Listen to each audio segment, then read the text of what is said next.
पाहिजे असं मला वाटतं. आता सेकंड पॉइंट होता माझा इंडस्ट्रीमध्ये एंट्री करण्यासाठी फ्रीलान्सिंग जॉब्स.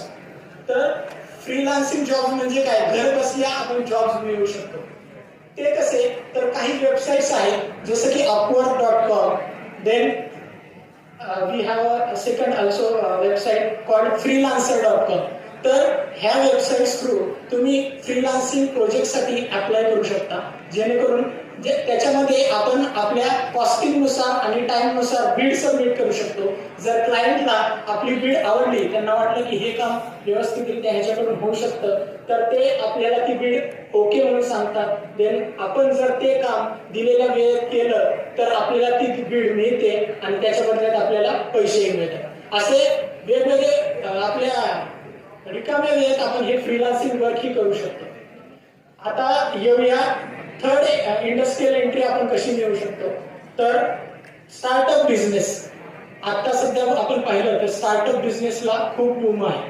तर एखादा बिझनेस स्टार्टअप काढायचा तर काय केलं पाहिजे, तर सर्वप्रथम तुम्हाला त्या बिझनेसचं रजिस्ट्रेशन करणं, शॉप ॲप काढणं हे खूप महत्वाचं आहे. फर्स्ट स्टार्टअप शॉप ॲप झाला की त्या आपल्या कंपनीची वेबसाईट क्रिएट करणं खूप महत्वाचं आहे. लोकांपर्यंत आपले प्रोडक्ट्स वगैरे पोहोचले पाहिजे. आता मार्केटिंगसाठी तुम्ही सोशल मीडियाचा चांगल्या प्रकारे यूज करू शकता की तुमचे प्रोडक्ट्स, त्यांचं सेल्स, मार्केटिंग हे तुम्ही फेसबुक, इंस्टाग्राम, युट्यूब थ्रू प्रमोशनही तुम्ही करू शकता. आणि आता सध्या जर आपण पाहिलं तर गव्हर्नमेंट थ्रू आपल्याला फायनान्शियल एड्स मिळतात, जसं की the startup seed fund scheme म्हणून आहे, ज्याच्यामध्ये तुमच्या स्टार्टअपसाठी प्रोटोटाइप्स असतील किंवा प्रोटोटाइप मध्ये टेस्टिंग असेल तर त्याच्यासाठी तुम्हाला फायनान्शियल एड गव्हर्नमेंट देतं. त्यानंतर पेटंट्स, ट्रेडमार्क मध्येही जर तुमचा स्टार्टअप बिझनेस असेल, जर तुम्ही काही इनोव्हेशन, एखादं नवीन पेटंट फाईल केलं तर त्याच्यामध्ये तुम्हाला टॅक्स बेनिफिट्स मिळतात. जर तुमच्या कंपनीचा लोगो असेल, ट्रेडमार्क करायचा असेल तुम्हाला, तर त्याच्यामध्ये 50% रिएम्बर्समेंट, 50% रिबेट मिळतं.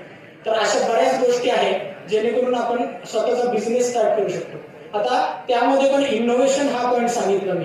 तर इनोव्हेशनचं जेव्हा मी माझं अ ड्रीम इंडिया हे पुस्तक लिहिलं होतं, तेव्हा ग्लोबल इनोव्हेशन इंडेक्स रँकिंग हा आपल्या भारताचा 60 होता. हे 133 देशांमधून कॅल्क्युलेट केलं जातं. Out of 133 we were on the 60th number. आणि आता आज जर आपण पाहिलं तर भारत हा ग्लोबल इनोव्हेशन इंडेक्स रँकिंग मध्ये 39व्या नंबरवर आहे. तर आपण बऱ्यापैकी प्रगती करत आहोत.